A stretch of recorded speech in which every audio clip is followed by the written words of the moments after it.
سورۃ الضحیٰ کا اس کا جو شان نزول ہے وہ یہ ہے کہ کچھ دنوں کے لیے، ایک تو بالکل شروع میں جو رک گئی تھی فترت وحی، اس کے علاوہ پھر ایک موقع آیا ہے کہ کچھ عرصے کے لیے بہت دن گزر گئے تو جبرائیل نہیں آئے، اور آپ کے اوپر ایک شدید قسم کی جو ہے وہ پریشانی طاری ہو گئی۔ کچھ لوگوں نے بھی طعنہ دینا شروع کر دیا، کچھ عرصے سے محمد تم نے کوئی نئی وحی نہیں سنائی، کیا ہوا تمہارا شیطان کیا چلا گیا بس اب؟ کوئی ایسا بھی بتایا گیا کہ ایک دفعہ کئی راتوں تک آپ رات کو اٹھے نہیں، تو کہا وہ تمہارا شیطان تمہیں چھوڑ گیا ہے۔ کوئی ساتھ کے رہنے والی عورت جو تھی کہ رات میں نے سنی نہیں تمہاری کوئی پڑھنے کی جو تم پڑھا کرتے تھے، کہ شاید شیطان تمہیں چھوڑ گیا ہے۔ خود آپ کو جس قدر ایک اشتیاق رہتا تھا کہ وہی آئے اور آپ کی وہ روح کو جو ہے مزید اور غذا اور تر و تازگی جو ہے وہ مسلسل ملتی رہے، اس کی وجہ سے یہاں تک آتا ہے کہ حضور فرماتے ہیں کہ اس درجے میں رنج اور غم میں تھا کہ میں سوچتا بربنائے طب بشری، اس درجے حضور کے اوپر جو ہے یہ شاخ گزر رہا تھا کہ وہی کیسے بند ہو گئی، اور اس میں یہ بھی تھا کہ اللہ ناراض تو نہیں ہو گیا، کیا مجھ سے کوئی خطا تو ایسی نہیں ہو گئی، یہ سبب کیا ہوا ہے؟ یہ ہے وہ کیفیت کہ جس کے اندر یہ آیتیں نازل ہو رہی ہیں۔ اور اب آپ اس کو سمجھ لیجئے کہ اس کا نفسیاتی اور انسان کی باطنی کیفیات کے ساتھ کیا تعلق ہے۔ انسان پر دو طرح کی کیفیات طاری ہوتی رہتی ہیں، جیسے میں نے پہلے ایک دفعہ آپ کو بتایا صدیق اور شہید کے درمیان جو فرق ہے بنیادی، کہ کچھ بنیادی طور پر لوگ ایکسٹروورٹس ہوتے ہیں، کچھ بنیادی طور پر انٹروورٹس ہوتے ہیں۔ ایکسٹروورٹس کھیل کود بھاگ دوڑ، لوگوں سے ملنا جلنا، گفتگو ہے، اسے دھکا دے دیا، اس سے مذاق کر لیا، اسی میں وہ خوش رہتے ہیں، بڑے مگن رہتے ہیں، تنہائی انہیں کاٹ کھانے کو دوڑتی ہے۔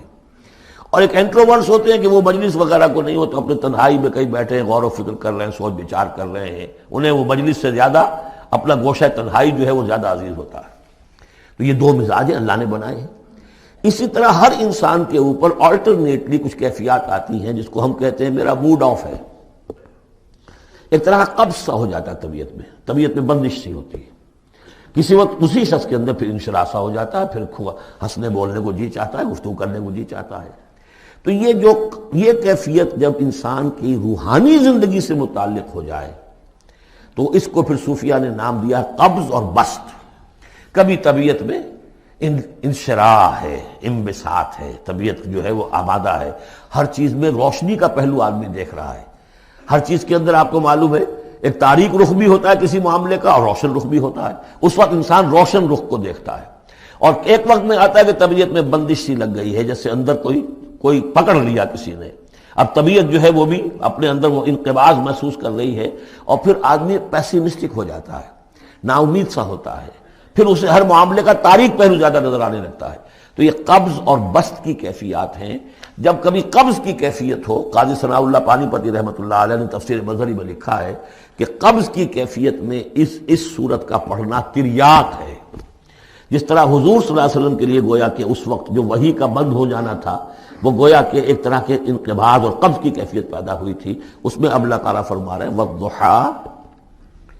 قسم ہے دن کے دھوپ چڑھنے کے وقت کی، واللیل اذا سجا،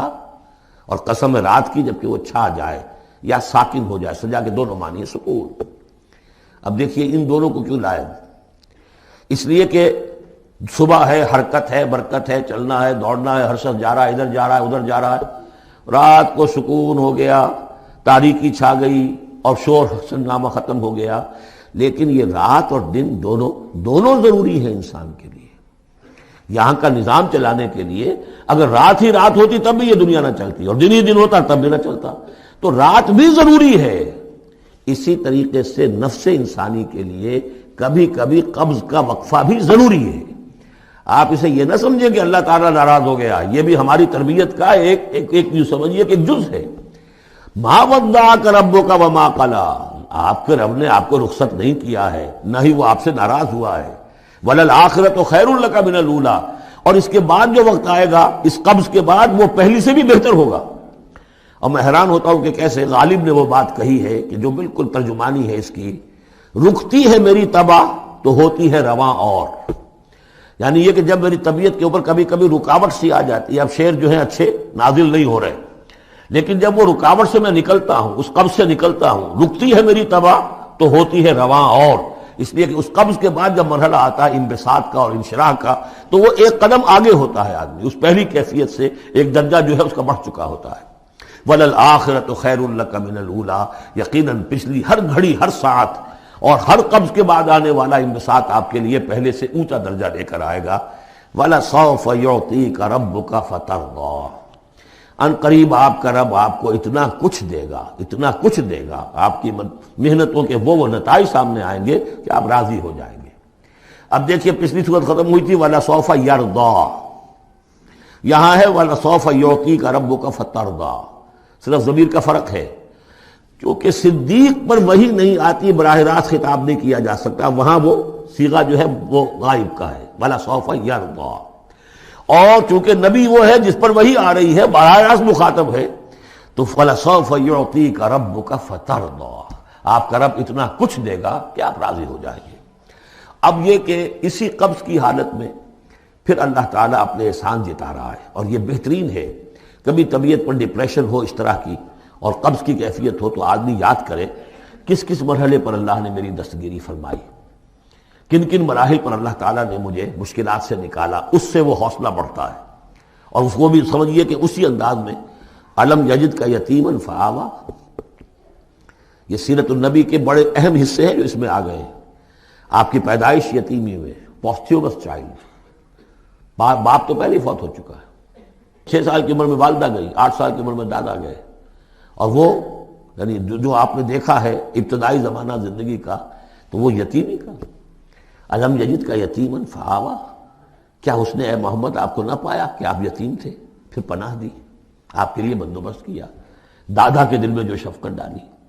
پھر آپ کے تایا زبیر کے دل میں جو شفقت ڈالی۔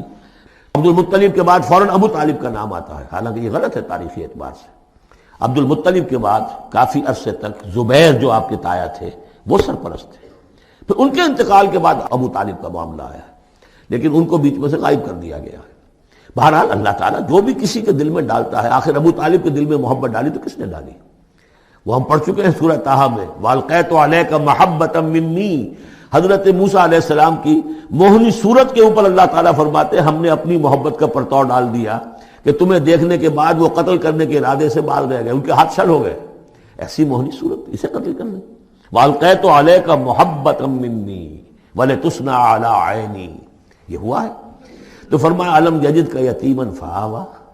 ووجدک ضالا فہدا، اور پھر جب آپ شعور کی پختگی کو پہنچے اور غور و فکر کا مرحلہ آیا، حقائق میں انسان کو سوچ بچار کا مرحلہ آیا، اور آپ کو دیکھا کہ آپ تلاش حقیقت میں سرگرداں ہیں، تو ہدایت دی۔ وہ آگے آ جائے گا، بہت قریب پہنچ گئے ہم، اقرأ بسم ربک الذی خلق، وہ مرحلہ جب آئے گا۔ وَوَجَدَكَ عَائِلًا فَأَغْنَىٰ، اور پایا آپ کو تنگ دست تو غنی کر دیا۔ کس طرح سے راستہ پیدا کیا ہے خدیجہ الکبریٰ رضی اللہ تعالی عنہا نے، جو بھی ان کے آپ کے محاسن دیکھے کتنی گرویدہ ہوئی ہیں۔ بڑے بڑے سردار قریش کے جو ہے ان سے نکاح کے خواہش مند تھے، انہوں نے خود جو ہے اپنی لونی کے ذریعے سے پیغام دیا ہے حضور کو۔ تو یہ ساری چیزیں جو ہے ان کی ساری دولت جو ہے وہ پوری کی پوری انہوں نے لا کر حضور کے قدموں میں ڈال دی ہے۔ وَوَجَدَكَ عَائِلًا فَأَغْنَىٰ فَأَمَّا الْيَتِيمَ فَلَا تَقْهَرْ، تو اے نبی تقاضے ان تینوں چیزوں کے کیا ہیں؟ ہم نے آپ کو یتیم پایا، پناہ دی، اب آپ بھی یتیم کے سرپرستی کیجئے، کسی یتیم کو اس کے اوپر کوئی جبر نہ ہو، سختی نہ ہو۔ وَأَمَّا السَّائِلَ فَلَا تَنْهَرْ، اور آپ جب کہ تلاش حقیقت میں سرگرداں تھے تو ہم نے آپ کو ہدایت دی، اسی طریقے سے اب آپ کو بھی کوئی شخص سائل بن کر آپ کے پاس آئے، سوال کرے، اسے جھڑکنا نہیں ہے۔ اسے جو بھی سائل دونوں طرح کے ہوتے، سوال کرنے والا کوئی علمی سوال، اور سوال کرنے والا کوئی مالی دولت، مالی مدد کے لیے۔ وَأَمَّا بِنِعْمَةِ رَبِّكَ فَحَدِّثْ، اور جو ہدایت تمہیں دی ہے ہم نے، اب اسے عام کرو، یہ نعمت ہے، آپ کے رب کا انعام ہے، یہ ہدایت جو آپ کو عطا ہوئی ہے، اس کو بیان کرو۔ اس کے بیان کرنے میں یہ بھی ہے کہ اللہ کے انعامات کا چرچا انسان کرے اس کا شکر ادا کرنے کے لیے، اور یہ بھی ہے کہ اس کو پھیلائے اور عام کرے، دوسروں تک پہنچائے، ورنہ وہ بخل ہو جائے گا کہ وہ دولت جو ہے ہدایت کی، اس کو آدمی صرف اپنی ذات تک محدود رکھے اور اس کا جو خیر ہے وہ دوسروں تک نہ پہنچائے۔